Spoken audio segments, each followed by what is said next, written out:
Good morning, friends, and good evening, Jyotish and Deviji. Good evening. Good Welcome. morning.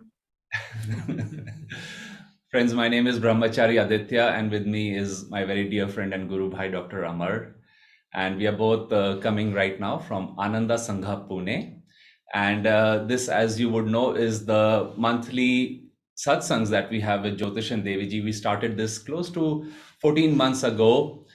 We were missing them. Every year they would visit India, and then the pandemic came. So we thought this would be a way for them to keep visiting Ananda Sangha, India city centers, and of course for us to keep having inspiration, guidance, and satsang from them.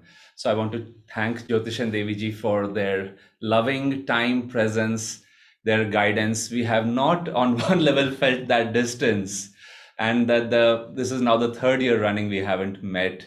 So thank you once again for you're always there, basically. I think we all feel that way.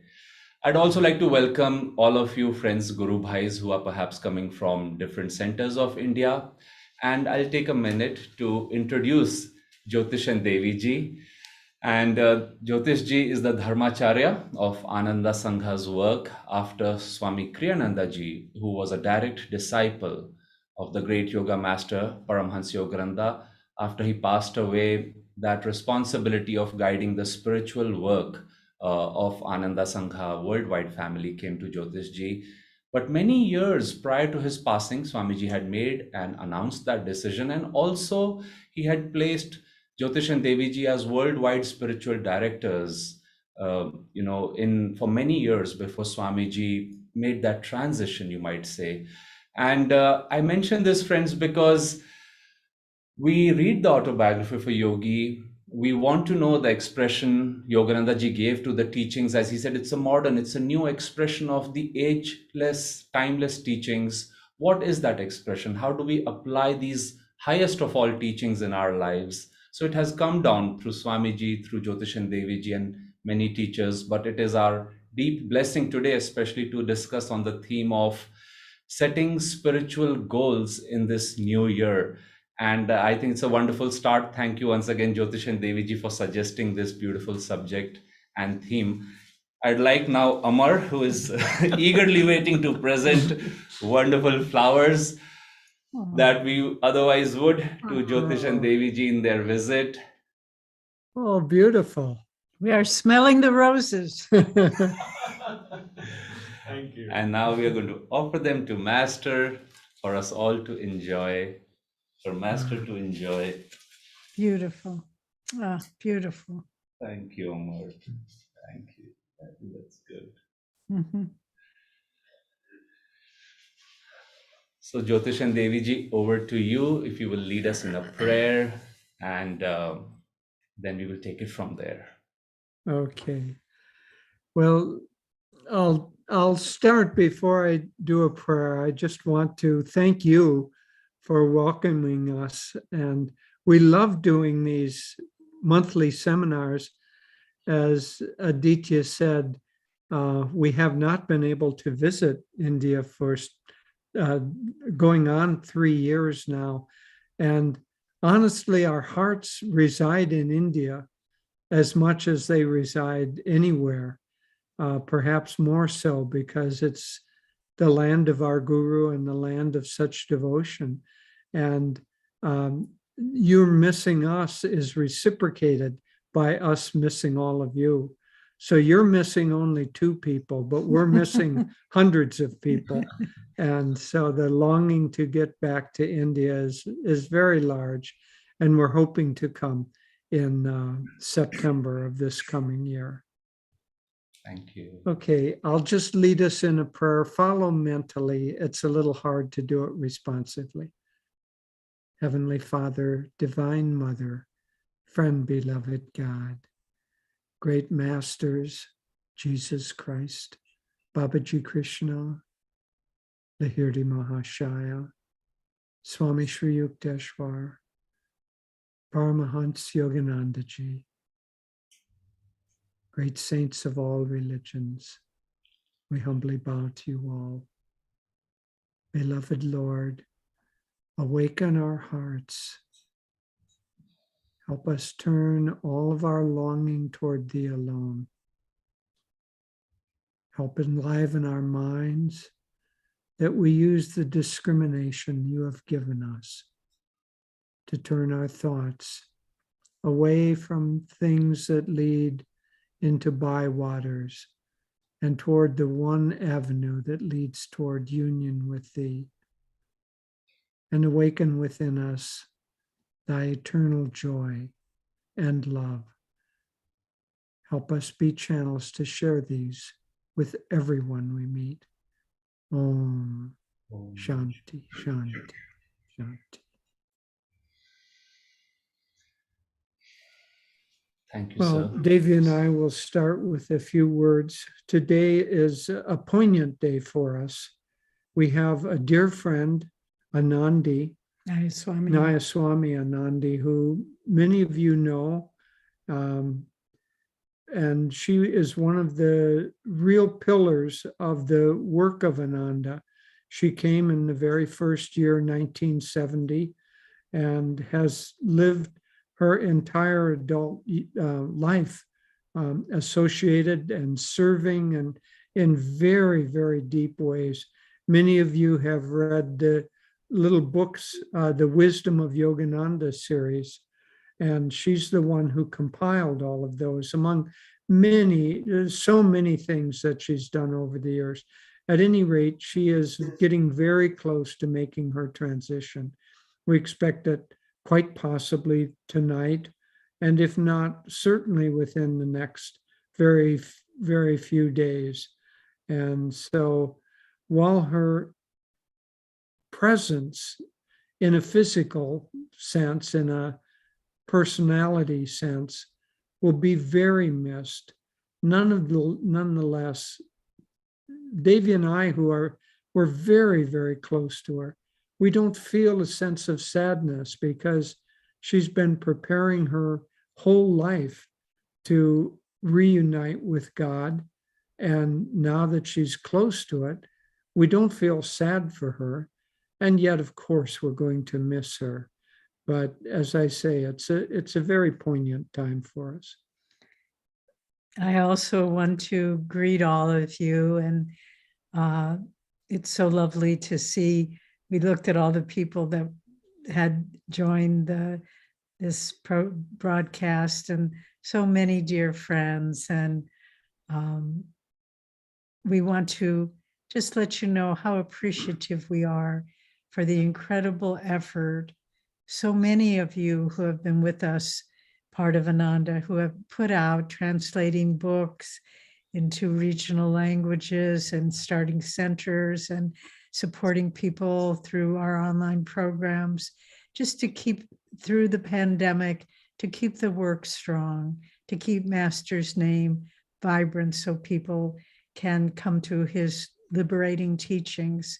So we just want to say how happy we are to see you, and to for those of you who are new, we hope you find a way to stay connected, because what Ananda has to offer, both through spiritual friendship, support, training, and then, of course, the grace of our great guru, Paramahansa Yogananda, I really think it's incomparable. So welcome. So our theme today that we'll be sharing, and then there are many questions that have come, and we can also take questions live, is setting spiritual goals. And as Jyotish was saying, this is a poignant time to see a dear friend of 50 years. She was diagnosed recently with a very advanced, very aggressive kind of cancer, and she's gone quickly. But in a way, she's married to Nayaswami Bharat, Joseph Cornell, who wrote all the Sharing Nature books, and started the Sharing Nature Foundation worldwide. But he said, God's just calling her home now. And this actually ties in so beautifully with setting spiritual goals, because it makes it, what is the purpose of my life? We each need to ask that question. What do I want to accomplish spiritually?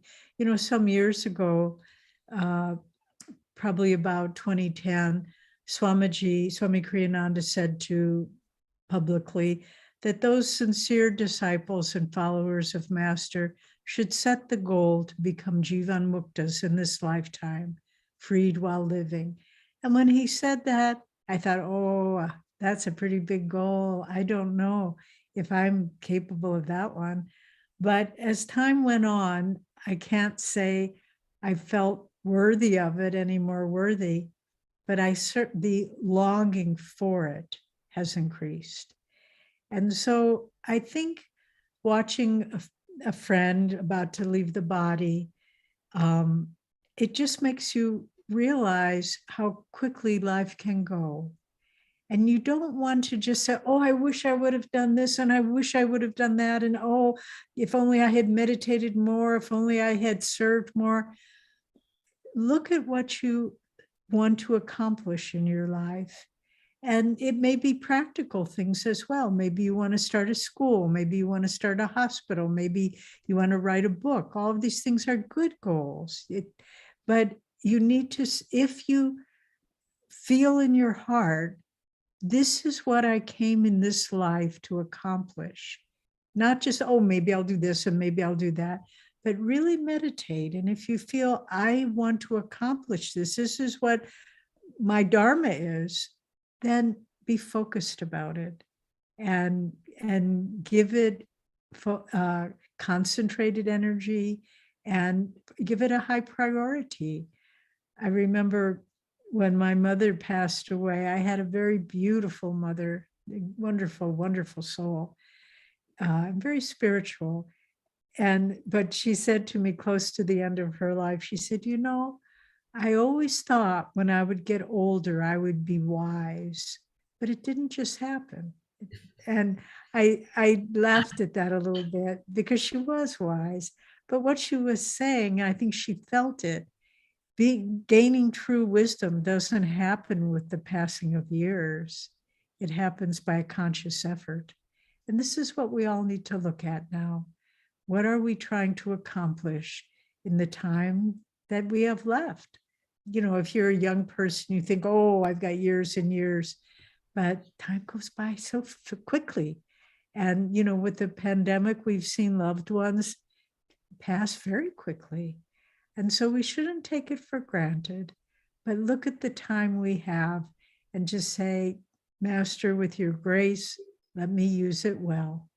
So these were just some simple thoughts we wanted to share. And we have to tell a little joke on Dr. Aditya and Dr. Amar.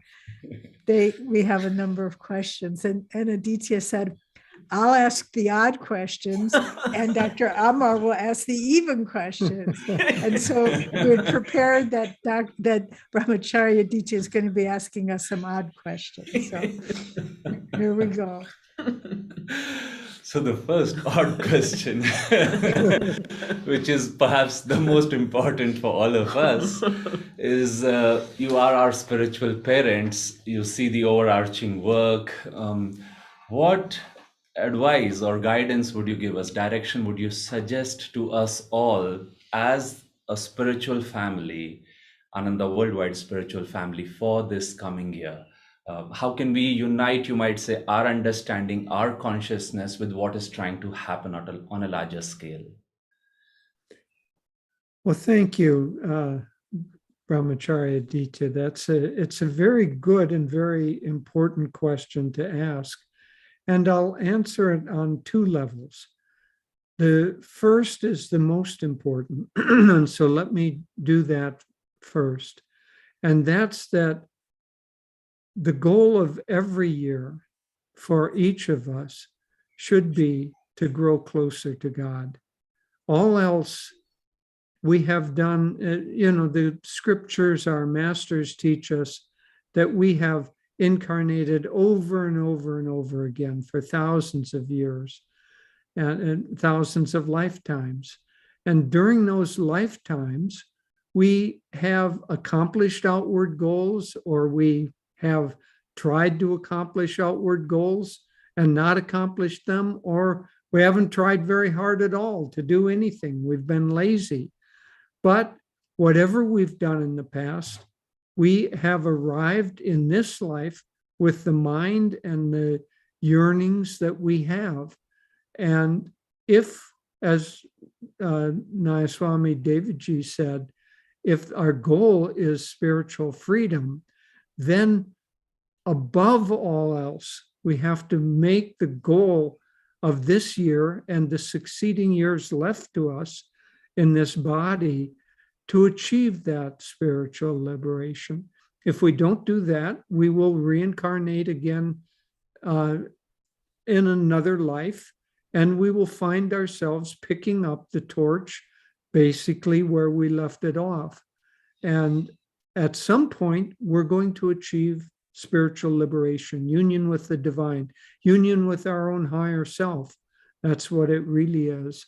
And if we don't make that a real priority, then we will miss the boat yet one more time, and we will simply continue on, and will continue on for as long as it takes for us to make that our highest and ultimately our only priority.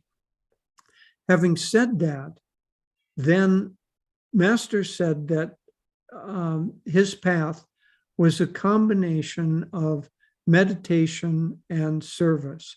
So let's say that meditation means real meditation. Meditation meaning where you achieve dhyan at least, or hopefully samadhi, and where you go into the light completely. But so that is the most important. But then we have service to do, and service is also important. Yogananda said that the organization is like the hive, and that a colony of bees, a community of spiritual seekers need a hive in order to produce the honey. The honey is more important. The hive without the honey is meaningless. Nonetheless, we also need to serve actively with intelligence and creativity and high energy to bring into manifestation whatever we're trying to do. But whatever we're trying to do outwardly ought to be aligned, must be aligned with our spiritual goals also. If it isn't, then it will move us on a bypath and we'll come back, but why waste the time? So meditation and service, both are important. And this year, for a spiritual goal, I think the world is in a point of turbulence still. And I think that as an organization, Ananda, this year needs to really spread light and love to everyone that we possibly can. People are nervous, they're anxious, the world is anxious, and we have been given tools of calmness and peace and love and joy. And our best offering, the best gift we can give the world is to give love and joy to and light to replace the darkness and turbulence.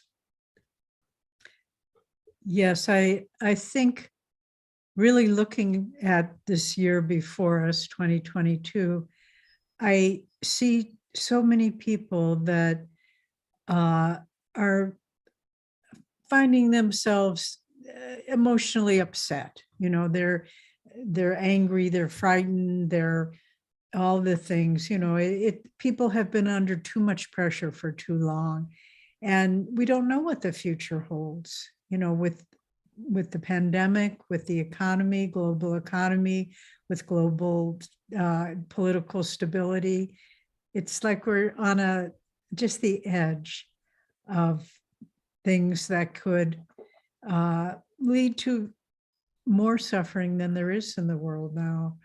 So I think really as devotees of disciples of Yoganandaji, I think what Jyotish said, of course, but also the power of prayer. I think each of us needs to consciously be praying daily for world peace, for healing, for unity. It's almost as though just a shadow has come over our planet, humanity, and people aren't thinking clearly and they're acting in irrational ways that will only hurt themselves and others, and the rise of violence and so forth. So all that to say is, the thing I would add is, as you asked us as spiritual parents, I would really encourage everyone to consciously be praying. The monks here at Ananda Village are going to be starting a daily prayer satsang for world peace, and we'll let you know more about that. They just began discussing it yesterday, so it's not formed yet, but we're going to be doing that. But it's the time for active trying to break through the miasma of darkness and confusion that's settled on the planet, and with the power of concentrated minds filled with light to disperse the shadows. So that's what I would add. Thank you.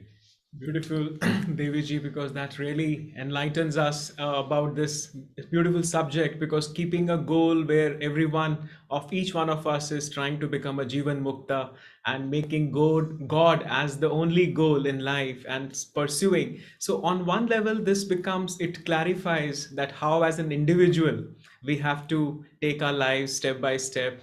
But at the same time, in the organization, when we are a part of the Sangha, each one of us is a community member, and he has to do his meaningful role and give the best to the community also. So how do you see that once one is focusing on his individual growth, at the same time he is a part of a larger community, how do you see that he can balance these two goals vis-a-vis the community goal or the goal for the Sangha? Thank you. That's a very pertinent question. First of all, let me say that the goal of the organization is the same goal that each of us should have as an individual. The goal of the Sangha is for you to become a saint, you individually to become realized. And as I said, we can build the hives, but unless we fill it with the intention of self-realization, it won't matter much. But having said that, part of the way that we achieve that individual liberation is by serving. And so Ananda Sangha gives us, one might say, a matrix or a canvas by which we can serve other people and serve the larger needs of the world. Just as we were talking about bringing light and peace and world peace, we need to, as part of our individual search, we need to include the welfare of others. And that's what Ananda Sangha is dedicated to. Naturally, to practice the teachings of Yogananda, to actively do what we can to share those teachings. But the main goal of the Sangha is to try to be, because we're an extension of Yogananda's consciousness. And so the main goal of the Sangha is to try to be an uplifting force in the world. And whether we do that individually or in an organized way, in fact, we need to do it in both ways if we're going to be effective. And, you know, it's the beautiful thing about Yogananda's path, and we see it very clearly in Autobiography of a Yogi, that it's for everyone. It isn't just for monks or renunciates or swamis, but, you know, Lahiri Mahashaya was a householder. Sri Yukteswar was a householder. And so I bring this up to say that even amongst all the disciples, we each of, I'm speaking of all of the Sangha members in India, but it applies globally as well.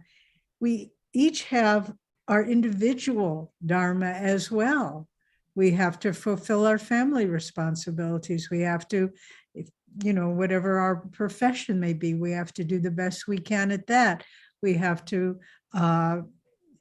just take care of our individual responsibilities.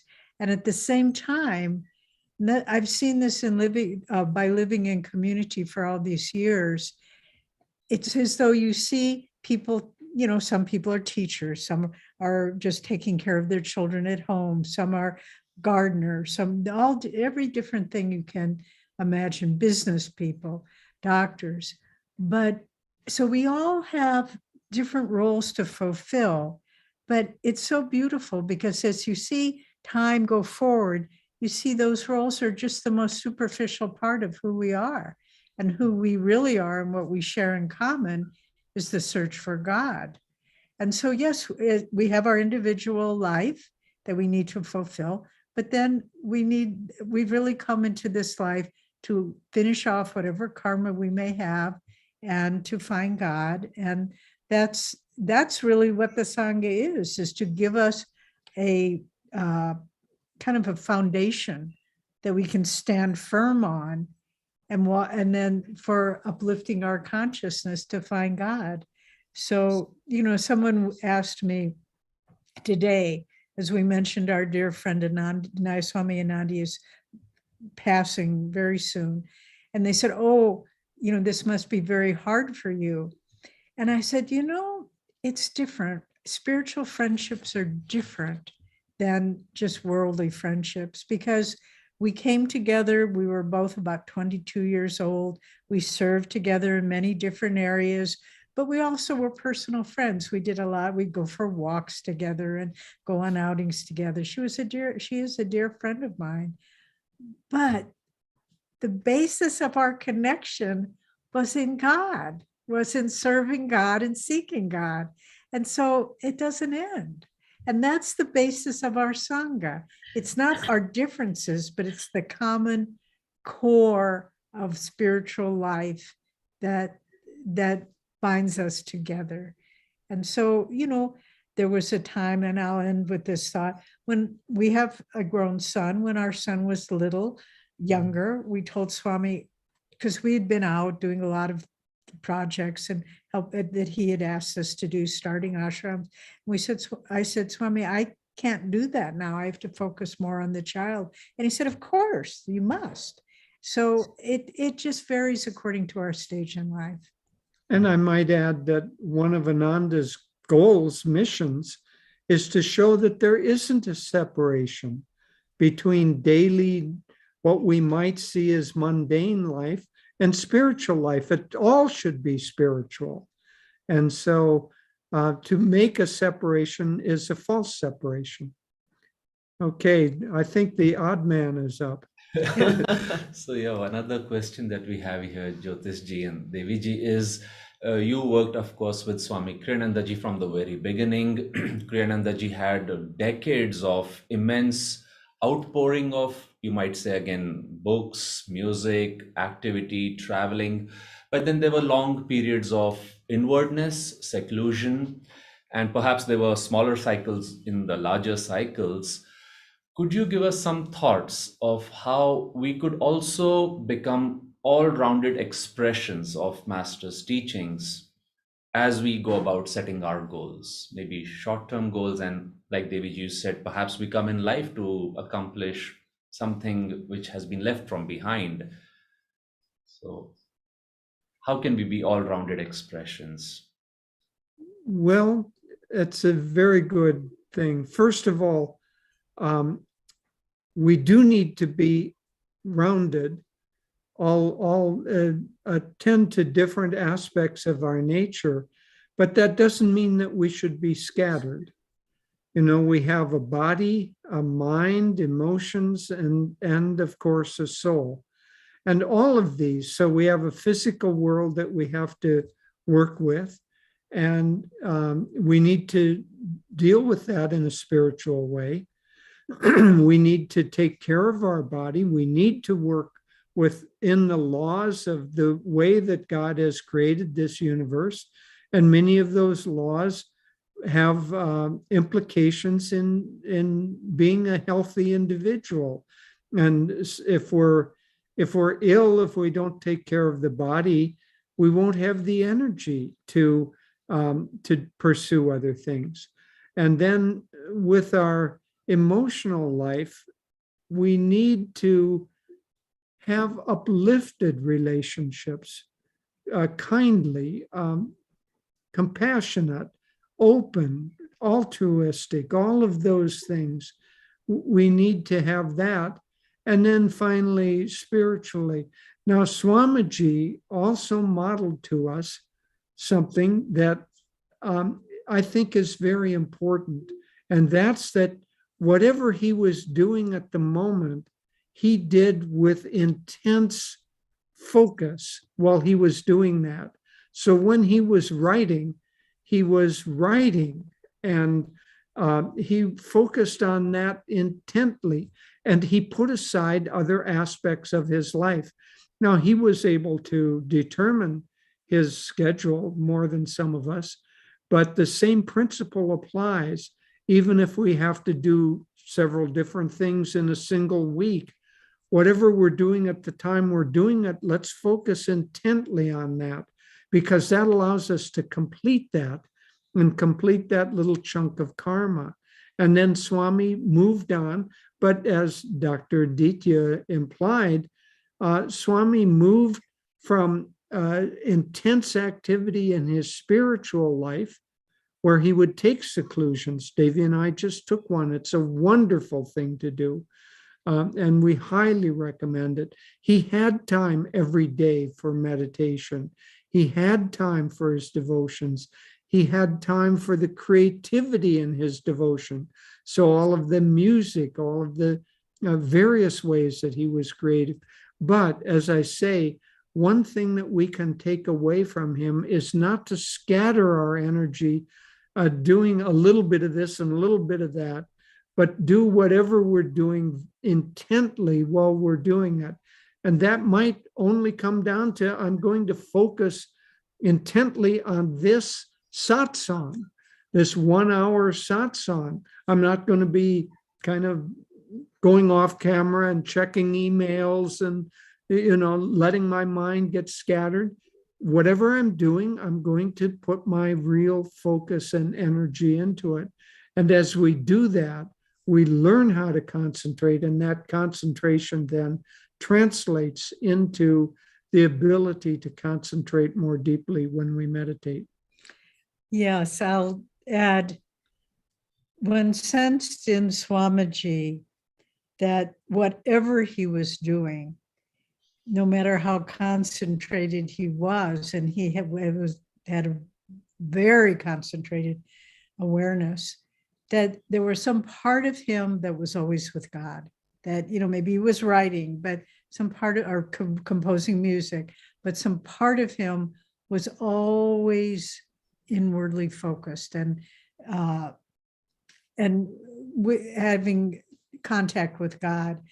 I remember when he was writing his beautiful piece of composition of music, the oratorio. Some of you have heard and maybe sung pieces of it. He was they were working on his house, doing some renovation. So he was staying at a little guest house around his house, near his house. And he invited a few of us over. I think he wanted a little break. He'd been concentrating so hard. He invited a few of us over for tea. But I said to Jyotish, so he'd been very concentratingly writing music all day long. And when we walked in, it was like he looked at us. Is she a B sharp or an F flat? I can't, I felt like I was a note of music. And yet then when he would take a break, let's say, let's go out and have dinner somewhere, he was totally focused on that. Just then he was, with people and giving them energy and sharing stories of master and but whatever he was doing, that was the total focus. But the real focus and what enabled him to do all those things so both with such profound depth and accomplishment, and then move from thing to thing, was that the center was always with God. And so I think that's really the secret. And how do we develop that? That's longer, deeper, guru-given meditation, where the more we meditate and feel our center with God, then we turn the focus of our mind to this, to whatever is at hand, whatever task is at hand. But if Swami, many people write music, many people write books, many people give lectures, but they're not great saints. Swami was great in what he did because the core of his being was always centered on God and Guru. There was always an undercurrent of joy and connection with Master in his life. Yeah. And we may have shared this story with you, but towards the last year or two of his life, we were going for a walk with him, and down at the gardens around his house here at Crystal Hermitage. And he paused and he said very quietly, "Oh," we were just walking outside, no one was talking. He said, "Oh, that's what he meant." And we didn't say anything. And then Swami said, "I was remembering something Master said 40 years ago, and he said it to someone, but now I realize he was really meaning it for me." So there he was going on a walk with, some disciples, and his mind was always thinking about every word that his guru had said, what it meant and what he was trying to convey. And that's spiritual greatness, really. If I may just take a moment, Amar, over here, that it makes me think, Deviji, that sometimes we think of goals and this coming year as my personal goals, or let's say Sangha goals, but from what you're sharing, it looks like God was accomplishing, his Guru was accomplishing divine goals through Swamiji. And perhaps that is what God is trying to do with us. And if we can keep a part of us with him, it's like it helps, it facilitates that process. You should give a discourse on that in detail. You've struck on a very good, I mean it. That's a very profound insight. Yeah, very profound. Swami one time said to us, when we were lamenting that it was a big goal to achieve being a Jivan Mukta, he said, "Remember, the spiritual path is entirely about dissolving the ego. That is done through longer, deeper meditations, and coming to what you said, and seeing that God is the doer in everything that you do." So yes, seeing that God is trying to accomplish these goals through us, both individually and as an organization, and cooperating with that grace. And that's very important. And our job is just to keep our mind fixed on God and Guru. And then the rest of it, Swami said, someone had a quote of his recently about his music. He said, "I didn't write any of this music. God gave it all to me." And, and he was not a man to, say things that he didn't sincerely believe. And he meant that God wrote that music. Swami spent a lot of hours and months and years with pen to paper to write it down, but God gave it to him. Thank you. It's always a joy, Jyotish and Deviji, to listen to all these things, which were like everyday realities in your, in all this period when you were with the Ananda. Almost for more than 50 years, you were right from the inception of Ananda, that you have seen Ananda growing. Many new centers, departments came, not only in US, but also in different continents. So my question for you is that sometimes a newcomer comes and it is very difficult for him to see what is the larger vision of Ananda here, where is it all heading, and he just feels at loss. So are there any guidelines, sir and ma'am, would you like to share with somebody like a newcomer, that how can he see the larger vision of Ananda, and how can he place and see that the intention is in the right direction? Well, first of all, it's very helpful for newcomers that I'll state the principle first and then I'll talk about how it applies.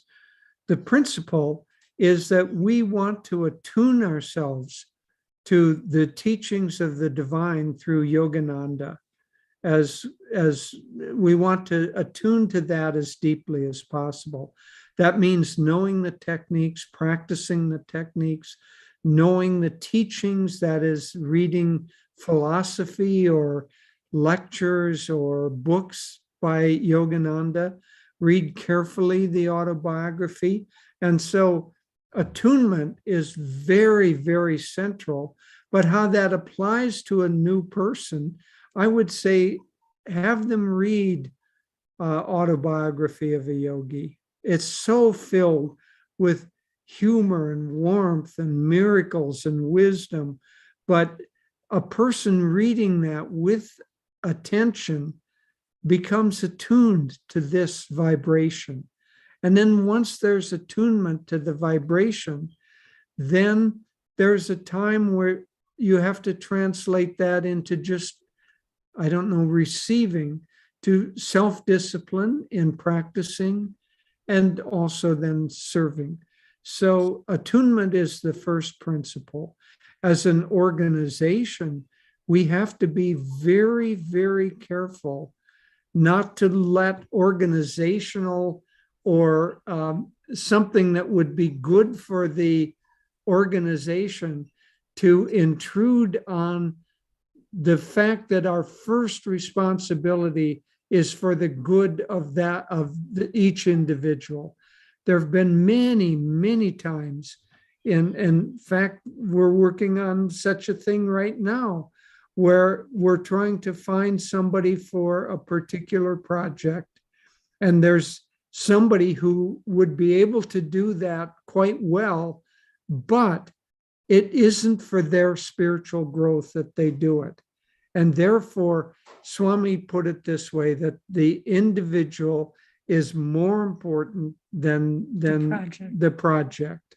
Mm-hmm. And so as a Sangha, we have to keep that in mind. And if we keep that in mind and actively really try to help each new individual in however they will, whatever window they have open, to grow closer, to feel more of a desire to know God. If they have a desire to know God, and if we can help strengthen that, then all the other pieces will begin to fall into place.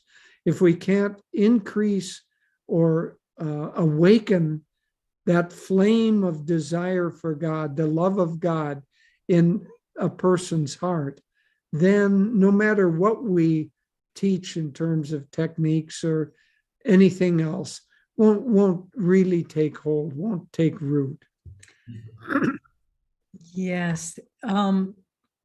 It's very, very beautiful. We, as I know you have in India, a very active online teaching program.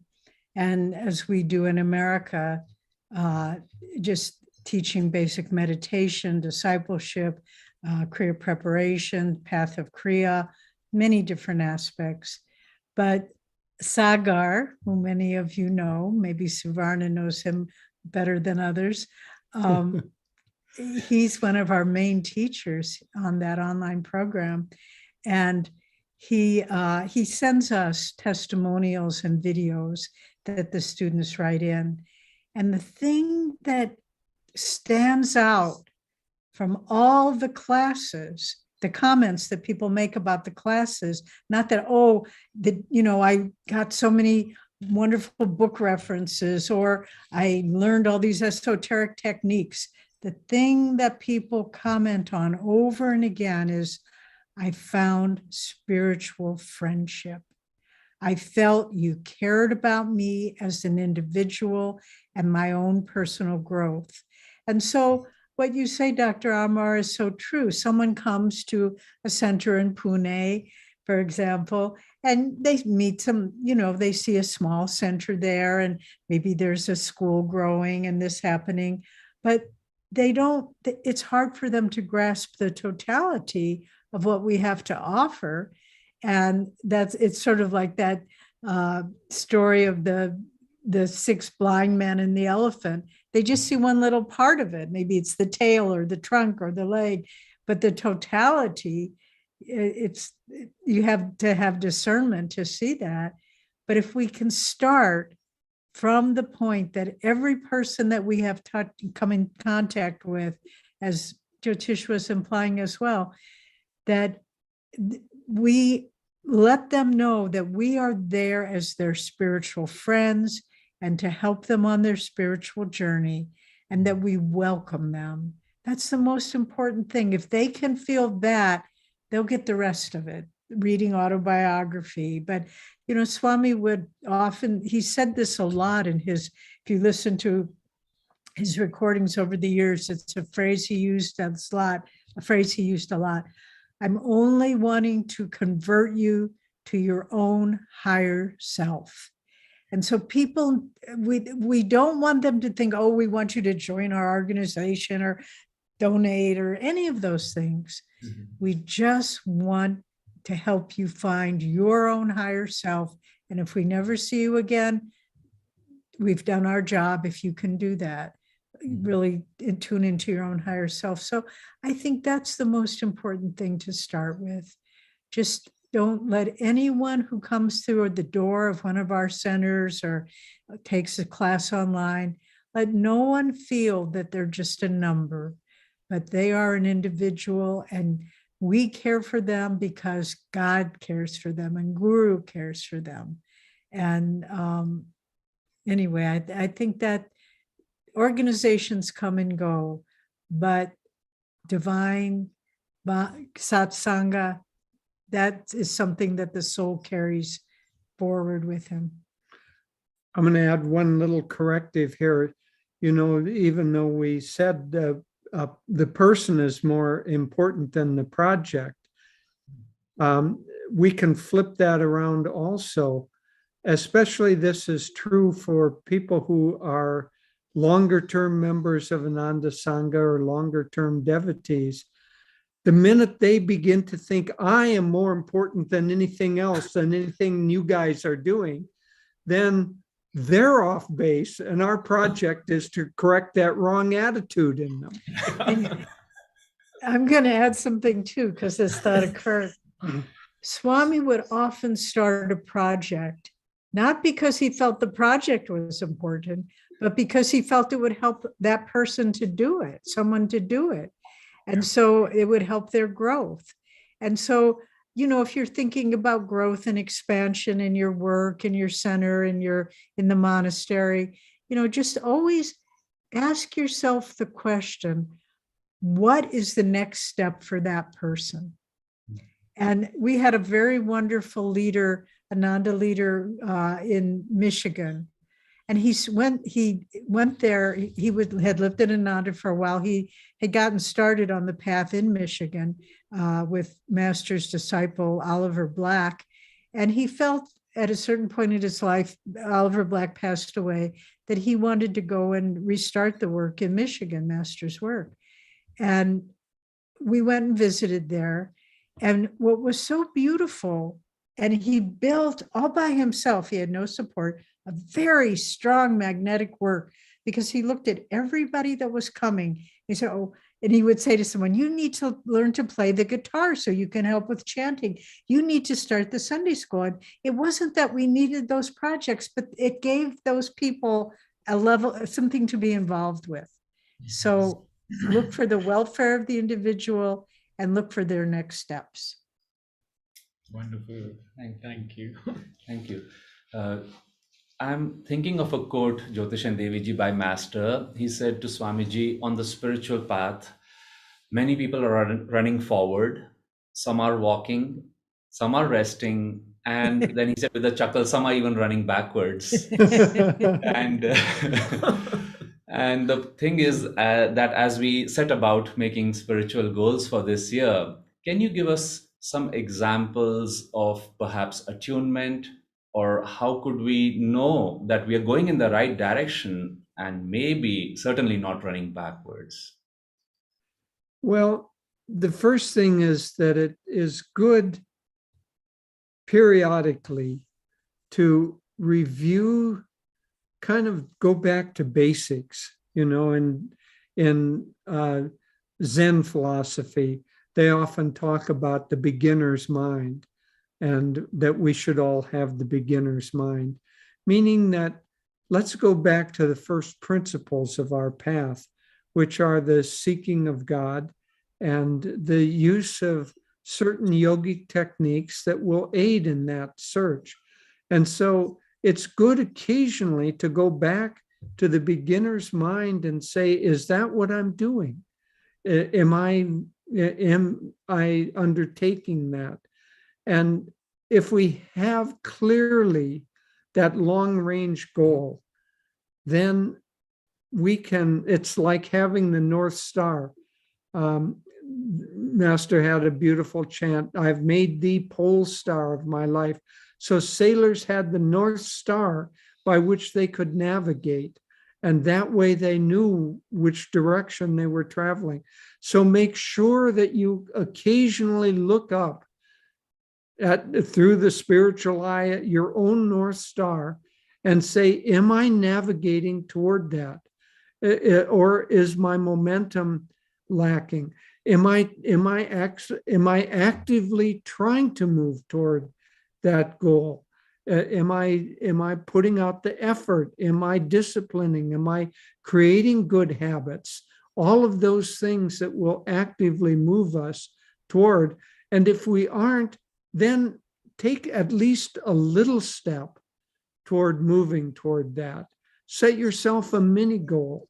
Well, this week, I don't know that I can continue on for the rest of my life, but this week I'm going to meditate whatever is more than you're meditating now. So this week I'm going to meditate. I've only been meditating for 10 minutes. I'm going to try to meditate for 20 minutes at least for just 1 week. And so you keep pushing yourself a little bit. If you do it too much, you will be self-defeating. Set an accomplishable goal and then check to see if you're achieving that. Because if you don't monitor that, it slips out of mind. And so keep the momentum there. And I would say then finally, if you're really sincerely trying, then relax about it. Sometimes we do more harm by getting too tied up and too tense than we do by relaxing. That's assuming that we are walking or running toward our goal and not, as Master said with a chuckle, going backwards. As we mentioned, we recently both had a period of seclusion, and it was very, very rejuvenating spiritually. It felt like a reset. And that's also something that we would suggest to you to, even if you can do it for 1 day, we had a week. It felt like by the time the week was over, we were just getting started. But just to disconnect and again, to look at your priorities, to look at how you're spending your time. Are you using it wisely? Are you getting into low energy habits? And just to reset your whole life. But, it's important to remember that just like Jyotish said, he wrote a blog about it. He said, any one meditation can be like a seclusion where you have focus and then withdrawal and then expansion.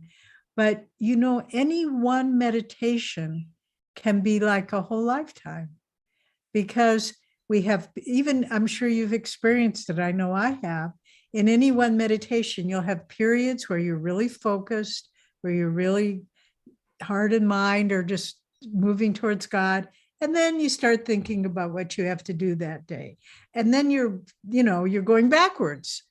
And then you say, oh, what am I doing here? And then you get back moving forward. So that's the way life is. Until like Swamiji reached the point where he was all his heart and mind were always united with God. For the rest of us, we're moving in that direction. And we have to realize there'll be periods, just like a period in a meditation, where you're not focused, where you're just, your mind is just churning ideas and thoughts. And then you just pick it up again. Say, okay, that's not where I want to be. And the more we do that, the more it creates, as Master said, grooves in the brain, where it becomes less of a needing willpower to get back on track. You just naturally flow back in that way. So just to remember that in one meditation, in 1 year, in one lifetime, there'll be periods of greater focus and periods of lesser focus, periods where we're making spiritual progress, and periods where we're just slogging through the karma. But just always to keep your sights on the goal. Do we have time? Yeah. Okay. We have a couple minutes. Right. And another thing, Jyotishji, this morning I was thinking, that Master was always saying that routinize your life because God loves routine. And this is a beautiful statement which I read some time back. And then he also said that keep your mind flexible, because don't allow it to set in a fixed routine, because you have to, he was now and then trying to change everybody's routine even after 6 months, so that they are not becoming habit bound. So I was just thinking, am I reading these contradictory statements? On one side we have to routinize, and then on one side we have to keep changing our routine. So when we see in the light of keeping goals for the new year, or let's say for the rest of our lives, as we are talking on this theme, how do you see, should we go by a goal-based approach, or should we keep it just flexible day by day? Whatever God is trying to do through you, just do it and keep and let it happen. So I was at a loss. Maybe you can help us to understand this better. Okay, I'll try to answer it succinctly. I would say that you need a routine, and you need to stick to a routine until you build a very strong base. And that base is not only habit, but that base is an internal desire. So I'll translate that physically. Let's say that you're an athlete and you're wanting to run a 10K race. You need to discipline yourself to train and do that no matter whether you want to or not. So you stick to a strict routine until that routine is integrated into you. And then you can start to become more flexible. Mm-hmm. And so you may decide that you're going out for a set run, but I want to run longer and slower today. So let me just change that. Or I want to run fast and hard today. Let me change my plan. But that won't work. Being flexible doesn't work until you have a core of routine that's been integrated.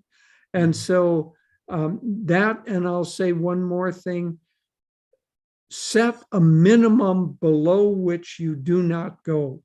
So if you're going to meditate, I set a minimum time, I would say for twice a day, minimum time in the morning, minimum time in the evening, below which you do not go, no matter what, even if you have to meditate while you're standing up on a bus because you have missed everything else. If you make that adamant effort, the universe will support you. But routine first to get strength and then flexibility. Yeah, there's not much to add to that, except, again, looking at Swamiji's life, very disciplined life, but very spontaneous at the same time. And it's what, through you achieve self-mastery through self-discipline. This is another way of saying what Jyotish just said. And then when you begin to get a handle on self-mastery, then you can becomes effortless. Then you can just live in a flow. When you read about the life of Ananda Ma, and if DT from Kolkata is watching, we hope your family's doing better. And thank you for the beautiful pictures you sent. Many of her family members were direct disciples of Ananda Ma. Just always in a flow, that divine flow. But that doesn't come. You see a lot of scattered people. They're not in a divine flow. When you've done you've made the effort to achieve that center of God within yourself by routine, discipline, willpower, directed goals, accomplishing your goals, then to live in that flow. And it's beautiful to watch souls. Swami was like that. And we have, the example of his life. But when you read the life of all great saints, there was that beautiful flow and freedom. But freedom comes not through low energy, but through extremely focused high energy. And discipline. Yeah. Very nice. Thank you so much, Jyotish and Deviji. It was just like when we started, you were saying Swami was rooted in God, and he could then, like you're saying, now go with the flow. He could address individual needs. And I want to ask you if you'll take one or two questions from the audience, even though we've just crossed our time. Surely.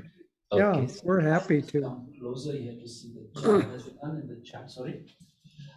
Okay. Why don't you read them to us, Aditya? Yes, and Amar. Deviji. They are not in the Aditya, chat. you read the odd ones, and Amar will read the even ones. Interestingly, I think you left us spellbound. There are no questions. I didn't see any. Here comes something. Sorry, I'll have to just get closer to the screen here. Prince, yeah, do send me your questions. Okay. It's perhaps a comment, maybe a question. Somebody says they're very keen to hear of your life experiences, on the spiritual path and with Swamiji. Could you talk a little bit maybe about that for a few minutes? Well, I met Swamiji when I was very young. I was 23 at the time, but also it was before Ananda got started. So I got to be with him through many, many different phases of Ananda's history and got to work very closely with him. And so I have a lot of stories of different things that happened, but I'll just share just whatever comes quickly into mind. We lived in San Francisco, and at the time we were starting Ananda, we would drive up from San Francisco to what we now call a meditation retreat. And it was about a 3 or 3.5 hour drive. Swami was a very fast driver. He was always speeding. I don't know how he avoided getting speeding tickets, but it was as if he always wanted to get ahead and get to whatever he was trying to accomplish. And it was almost like he bent the physical universe around him a little bit. It kind of warped the universe to fit his strong willpower and desire. But at the same time, very joyful. He would often be singing as we were in the car, talking and telling stories of Master. It was just a very joyful time. He was very fun to be around. Thank you. I think he was fun, and he also had the ability to make everybody feel that they were included, that they were part of this wonderful project of Ananda that was getting started, and that they were important. And there were so many meetings in the early days. I remember one. This was after a difficult period when we had the forest fire burn the community down in 1976. And he called it, I mean, it was we'd lost everything. The community was burnt to the ground. And so it was not a fun time. But Swami called a meeting of everyone. And he was just saying, okay, how are we going to get through this winter? And what are we going to do? And someone said, it was probably Jaya's wife, Nayaswami Devi. I've been reading a book about teepees. We can do teepees and we can do this. And he, by the end of it, everybody just felt good that we were going to be able to move through this no matter what happened. And I remember he came up to me and I must have been a little, to use the word, freaked out after the fire. And he just walked up to me and he said, "How are you, Davy?" "Well, that's good." And he just walked away. He didn't give me a chance to say a word, but he had that ability to embrace everyone in an uplifted, loving way and make them feel that his mission given to him by Master was our mission too. And that's why Ananda has continued. We have one question that came in. Maybe I'll just read it and then we'll answer this, and maybe that will be the last question. If you're going through a tough karmic period with great physical and mental difficulty, what can you do to stay centered and improve your overall health and yet stay centered in God? Well, there are a few things that you can do. First of all, try in little ways to do those things that you can do to be healthy. Control your eating, because and make sure one of the things that Aditya teaches when he teaches corporate workshops is take some lemon water. The juice of a lemon every day will improve your health if you're not doing it, because it provides the electrolytes. There will be dietary things that you can do that are little steps that will improve your health. Try to have some time that you dedicate. Think about not yourself and your problems, but think about God and think about other people. And I'll end by saying, finally, if you can have some spiritual support, a spiritual friend, reach out to one of the center leaders that might be near you. Reach out for support, because when we're going through a difficult time, we get kind of tunnel vision, and having a friend will open us and broaden us out, and it'll provide an outlet for, let's say, the water that has become stagnant. Having a spiritual friend will provide an outlet, and that will allow fresh, new energy to come in.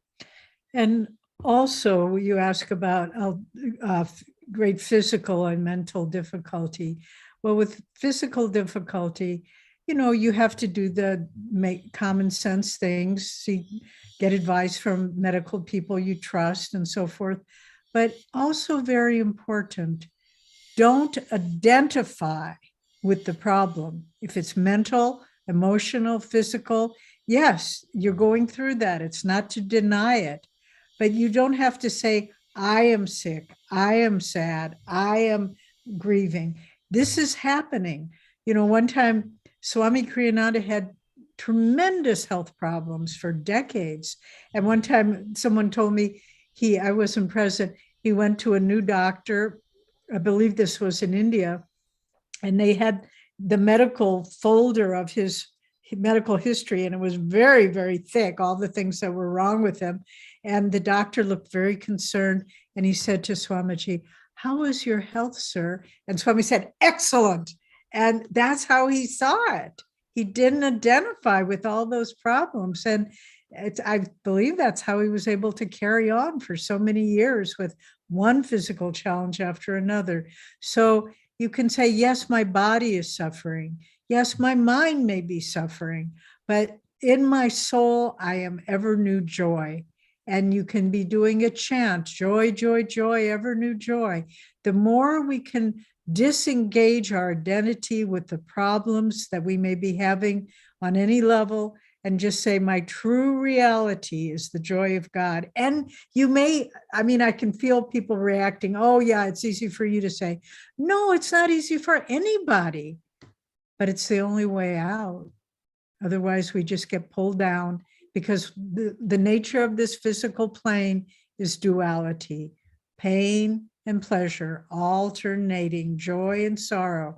So long as we're bound by that wheel, we'll never be truly happy. But if we can say, yes, these things are happening, but in myself, they do, in my soul nature, I am untouched by them.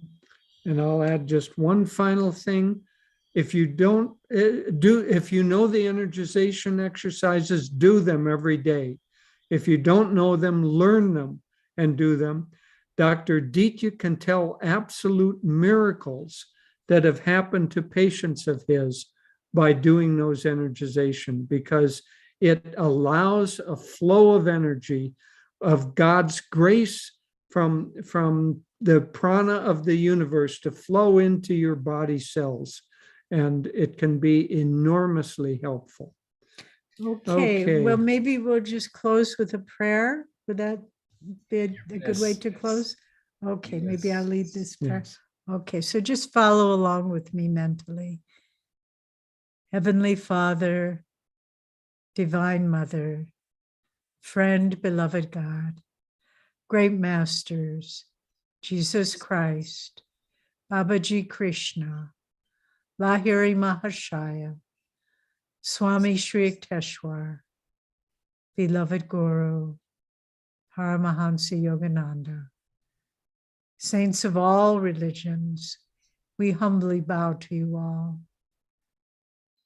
Oh, Divine Mother, we are all your children.